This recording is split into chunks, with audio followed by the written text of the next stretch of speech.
Sulit ang walang tulog as Gilas Pilipinas made a history. After 64 years, nakatalo ulit tayo ng isang European team. Last time nating nakatalo ng European team is noon pang 1960 Summer Olympics kontra naman sa Spain sa score na 84 against 82. Up by 2 points ang Pilipinas noon.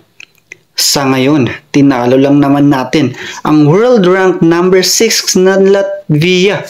Laking pasalamat natin sa ating naturalized player na si Justin Brownlee. Buhat malala niya ang Team Pilipinas. Lagi siyang nandun kung kailan kinakailangan siyang pumuntos. Pedes din sa ating mga big man na sila Junmar Fajardo at Kai Soto na nag-step up sa kanilang game para tulungan ang Pilipinas na makuha ang kanilang panalo. It's a team effort at sa guidance ng ating best coach, Team Cone. Napakalaking achievement nito para sa ating national team. Sunod naman nilang kalabanin ay ang team ng Georgia ngayong gabi 8 PM Philippine time at sobrang importante nating manalo sa game na to. Dahil para makapasok tayo sa semifinals. Pero kung sakaling matalo man at hindi pala rin, sana man lang not more than 18 points.